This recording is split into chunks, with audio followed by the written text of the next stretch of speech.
رات شاہزین اپنے بیڈ پر لیٹا گہری سوچ میں تھا۔ ہاتھ میں وہ ریڈ روز تھا جسے وہ غور سے دیکھنے میں مصروف تھا۔ صرف وہ اس الجھن میں تھا کہ وہ کون تھی جو اس میں اتنی دلچسپی لے رہی تھی۔ کیا ویر کو بتاؤں؟ وہ تو گھنٹوں میں پتہ لگا لے گا کہ کون ہے میڈم۔ نہیں، پورے سلطان مینشن میں ڈنڈورا پیٹ دے گا، میرا ریکارڈ لگے گا، سو وہ الگ۔ متی کو بتاؤں؟ وہ کون سا ویر سے کام ہے آفت کی پڑکالا، اور یہی وہ اپنی زندگی کی سب سے بڑی غلطی کرنے والا تھا۔ یہ بات کسی سے شیئر نہ کر کے کون ہوگی؟ یقیناً بہت شرمیلی ہوگی۔ نہیں تو آج کل تو لڑکیاں بہت بولڈ ہوتی ہیں، دھڑلے سے آ کر بول دیتی ہیں۔ محترمہ کو محبت ہوئی، بتائے بغیر رہ نہیں پائی، مگر ڈر ہی ہوگی، باپردہ بھی ہوگی، اس لیے جھجک رہی ہے۔ کیا وہ ایسی ہوگی جیسے میں نے اپنے لائف پارٹنر کو آئیڈلائز کیا؟ اور اگر وہ ایسی ہوئی تو وہ گہرا مسکرایا۔ تبھی فون پر میسج رنگ بجی۔ شاہزین نے فون اٹھا کر میسج اوپن کیا۔ تم محبت نہیں عقیدت ہو، میں تمہیں اختیار کر لوں۔ SS شاہزین کے دل نے ایک بیٹ مس کی۔ آج پرائیویٹ نمبر نہیں تھا، شاہزین کو نمبر شو ہو رہا تھا، جس کا مطلب تھا وہ چاہتی تھی شاہزین اسے کال یا میسج کرے، مگر وہ اتنا بھی بے اختیار نہیں تھا۔ فون اور ریڈ روز سائڈ ٹیبل پر رکھا اور سکون سے آنکھیں موند لیں۔ اپنی تو جان محبت نامی عذاب میں جھونک لی۔ میڈم ایس، مہربانی کر کے مجھے ڈسٹرب مت کریں، وہ غائبانہ میڈم ایس سے مخاطب ہوا۔ ادھر سہانا نے دیکھا اس نے میسج سین کیا، آج تو اس نے نمبر بھی شو کر دیا، مگر اس کا جواب نہ آیا۔ ظالم ستمگر پتھر دل، الائچیاں چبا چبا کر خود ہی کڑوے کریلے بن گئے ہیں بالکل۔ اس نے برے برے منہ بنائے۔ وہ بولڈ تھی، دھڑلے سے ٹھک بجا کر ہر بات بول بھی دیا کرتی تھی اور منوا بھی لیا کرتی تھی، مگر شاہزین کے معاملے میں وہ ایسا کچھ بھی نہیں کر پائی۔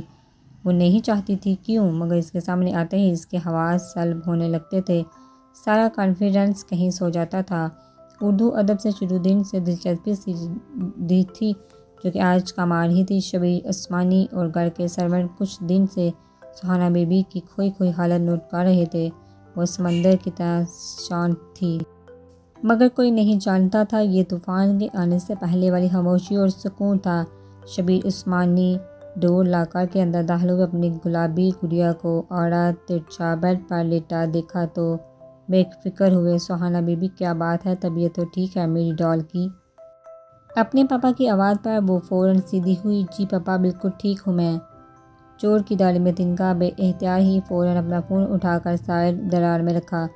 چلو پھر کھانا کھاتے ہیں اپنے سے۔ شبیر عثمانی نے آگے ہاتھ بڑھایا کیونکہ رات کے اس پہر بھی وہ بھوکی تھی اور ابھی تک کھانا نہیں کھایا تھا۔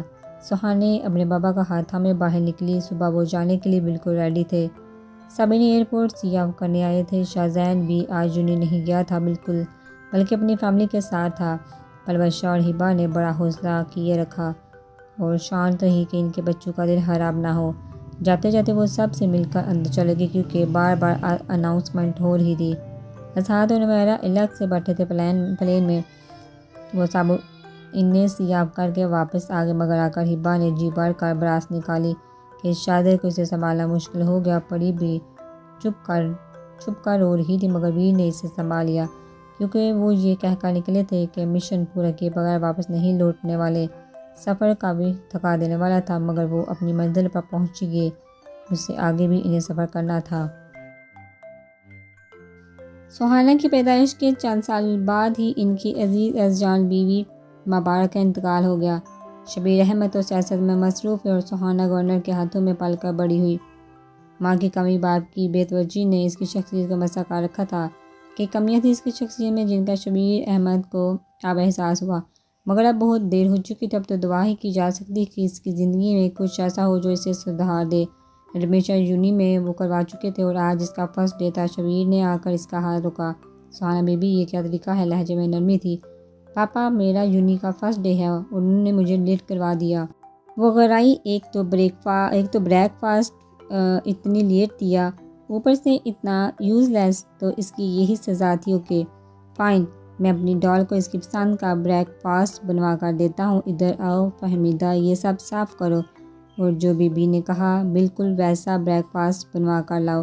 یونی کے گراؤنڈ میں وہ تینوں مگن سے بیٹھے تھے۔ 2-3 تھے اسائنمنٹ سبمٹ کروانے کے لیے۔ شاہزین تو بکس گنگال رہا تھا، جبکہ حمزہ اور فارس ہوش گپوں میں مصروف تھے۔ 2 بج چکے تھے، بس وہ نکلنے ہی والے تھے۔ انہیں استنبول سے انطالیہ آنا تھا۔ متی اور میرا کی تو ہڈی پسلی ہل چکی تھی۔ اس سفر سے آخر وہ منزل تک پہنچ ہی گئے، جہاں ان کے رہنے کے لیے آبادی سے قدرے ہٹ کر ایک کاٹیج کا پہلے سے بندوبست کر دیا گیا تھا۔ وہاں ان کے خاص کاموں کے لیے وفادار آدمی بھی موجود تھے، مگر یہ بات کوئی نہیں جانتا تھا کہ ویر کے 2 خاص الخاص وفادار انسپکٹر بھی اس کے آرڈر پر اس کے پیچھے چلے آئے تھے، اور یہ بات صرف ویر کے علم میں تھی، کیونکہ ان میں سے ایک دانیال کمپیوٹر ہیکر تھا اور دوسرا شہباز بہت بڑا خبری۔ وہ ہر طرح کی انفارمیشن ویر کے لیے لا کر دیتا تھا۔ وہ یہاں کے وقت کے مطابق شام 6 بجے اپنی منزل پر پہنچے تھے۔ کھانا کھا کر آرام کرنا تھا۔ سکون کے ماحول میں کھانا کھایا گیا، جہاں رگوں میں خون منجمد کر دینے والی سردی تھی، پرسکون ماحول میں کھانا کھایا گیا۔ کھانا کھا کر اسعد اور ویر باہر چلے گئے، جبکہ متی اور نمیرہ اپنے مشترکہ روم میں چلی گئیں۔ لینا اور ڈائمنڈ یہاں پہنچ کر جہاں کے رنگ میں رنگ چکے تھے۔ لینا نے آ کر نینا کی جگہ لی تھی۔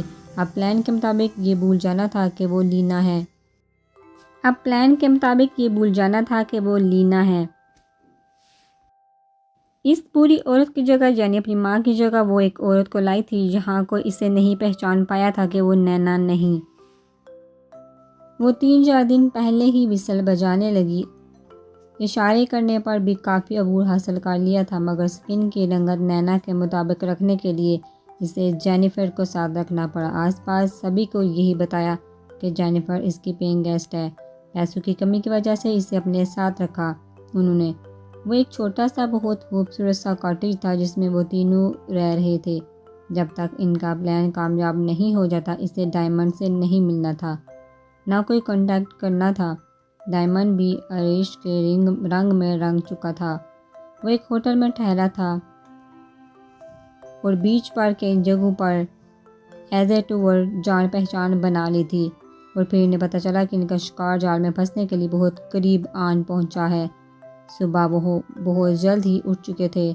جب متی کو پتہ چلا کہ ویر کاٹیج میں نہیں ہے، اس نے فون کیا تو ویر سے پتہ چلا کہ وہ ایک آدمی کا تعاقب کر رہا ہے جس کی انفارمیشن اسے شہباز نے دی تھی۔ کچھ دور تعاقب کے بعد وہ گدھے کے سر سے سینگ کی طرح غائب ہو چکا تھا۔ ویر فی الوقت کے لیے واپس لوٹ آیا۔ کاٹیج میں پہنچ کر متی اسعد اور نمیرہ کے قریب آیا۔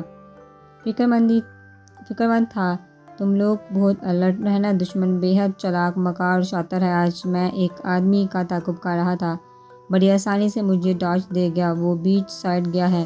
میں آج ایز اے ٹورسٹ پہنچ جاؤں گا، تم لوگ شہر میں پھیل جانا تاکہ اس کے بچ نکلنے کا کوئی چانس نہ رہ سکے۔ That's clear? Yes sir. پھر انہوں نے کھانا کھایا۔ اب تو محتربہ بھی فکر مند تھی، کیونکہ وہ جتنا آسان اسے سمجھ رہی تھی اتنا وہ تھا نہیں۔ دن 2 بجے کے بعد وہ کاٹیج سے نکلے تھے۔ محتربہ، اسعد اور نمیرہ شہر میں الگ الگ پھیل گئے تھے، مگر کانفرنس کال کے ذریعے مسلسل ٹچ میں تھے۔ ویر بیچ پر آیا تھا، جس جگہ شہناز کے مطابق اس کے ہونے کے چانسز زیادہ تھے۔ اس نے ٹھیک ٹھاک اپنا حلیہ چینج کر رکھا تھا اور ایز اے ٹورسٹ ہی گھوم رہا تھا جب مطلوبہ آدمی دکھائی دیا۔ وہ موجود بیچ کے ایک چھوٹے سے ریسٹورنٹ میں بیٹھا تھا۔ ویر اسی ریسٹورنٹ میں داخل ہوا۔ یہودی ہوٹل تھا۔ روسٹ ہوئے ثابت سالم پورک مین کاؤنٹر پر سجے ہوئے تھے، جن کی اسمیل سے ویر کی ابکائی سے برا حال تھا، مگر برداشت کر گئے۔ اس نے اسمیل مارگریٹا آرڈر کیا، جو کہ وہ یہ بھی اس گندے ہوٹل میں نہیں پینے والا تھا۔ اب اس کے خاص آدمی بھی ہوٹل پہنچ چکے تھے۔ ویر کی آنکھوں کے اشارے سے وہ اس آدمی کے قریب گئے اور اس سے یوں باتیں کرنے لگے جانے کتنے برسوں سے آشنا ہوں۔ اس سے پہلے اسے کچھ سمجھنے کا موقع ملتا، ان میں سے ایک بڑے چمچے اور خاموشی سے لائٹر میں چھپی گن اس کے پیٹ پر رکھ کر آہستہ آواز میں اسے وارننگ دے چکا تھا کہ ہلے نہیں اور چپ چاپ ان کے ساتھ چلے۔ ناچار اسے جانا پڑا۔ اب وہ ویر کے آدمیوں کے ساتھ جا چکا تھا۔ ویر اپنا کام کر کے اب بیچ پر اطمینان سے گھوم رہا تھا۔ 6 فٹ سے نکلتا قد، جینز کی بلو پینٹ کے اوپر وائٹ شرٹ، لیدر کی جیکٹ، سرخ اور سفید رنگت، تنی مونچھیں اور چھوٹی الائچی جس کی لت اسے شاہزین نے لگائی تھی، چباتے گال پر پڑتے ڈمپل آنکھوں پر سن گلاسز، کئی یورپی دل اس کے قدموں کے ساتھ ساتھ دھڑک رہے تھے۔ اس قدر کشش تھی، تقریباً سب لڑکیاں اسی کی طرف متوجہ تھیں۔ اسے کوفت ہوئی، اسی لیے وہاں سے قدرے الگ خاموش اور سکون والی جگہ پر آیا، مگر اس کا یہ سکون زیادہ دیر قائم نہیں رہ پایا۔ جب کانوں میں ایک مدر سی بانسی کی جانی پہچانی لمبی جدائی والی دھن سنائی دی، اسے حیرت ہوئی۔ تجسس کے ہاتھوں مجبور ویر نے آواز کی سمت قدم بڑھائے۔ تھوڑی ہی دور پتھروں کے اس پار کا نظارہ کافی حیران کن، انوکھا اور اچھوتا ہی تھا۔ وہ پینٹ کی پاکٹوں میں ہاتھ ڈالے آگے بڑھتا اسے غور سے دیکھ رہا تھا۔ ایک پتھر پر بیٹھی وہ جل پڑی پیروں تک نیلے لباس میں تھی، سمندر کی ہواؤں کے سنگ لہراتا اس کا نیلا دوپٹہ اور براؤن لمبے بال، بالوں میں لگا پرنسز والا تاج۔ شاید تاریخ اپنے آپ کو دہرا رہی تھی۔ 24 سال پہلے اس کے ڈیڈ کو بھی کچھ اسی طرح کے منظر نے پوری زندگی کے لیے اپنی جادوئی قید میں لیا تھا۔ محبت نیلا موسم بن کر آ جائے گی، ایک دن آنکھیں بند کی تھی وہ انہا ماغ سے آس پاس وہ میٹھی دھن بکھیرنے میں مصروف تھی۔ آس پاس لوگ اور بچے توجہ سے اسے سن رہے تھے۔ وہ ایک تھیم کریٹ کر کے بیٹھی تھی، جیسے سمندر سے نکل کر جل پڑی بیٹھی ہو۔ اتنا مکمل منظر تھا کہ ویر حیرانی سے دیکھ رہا تھا، مگر پھر اپنی عادت کے مطابق مسکرایا۔ اے نیرو وے ٹو گیٹ اٹینشن۔ وہ جانے لگا، مگر جانے کیوں جا نہ پایا۔ کھڑا ہو کر دیکھنے لگا، اب وہ آنکھیں کھول کر وسل بجا رہی تھی۔ ویر اس کی سحر طاری کرتی نیلی آنکھوں میں دیکھ گیا، پھر وہ رکی کھڑی ہوئی اور سر کو ہلکا سا ہم دیتی لوگوں کے سامنے ایک کیپ بڑھاتی اپنی محنت وصول کر رہی تھی۔ ویر بھی اسی بھیڑ کے قریب مگر قدرے ہٹ کر پینٹ کی پاکٹوں میں ہاتھ دیے کھڑا تھا۔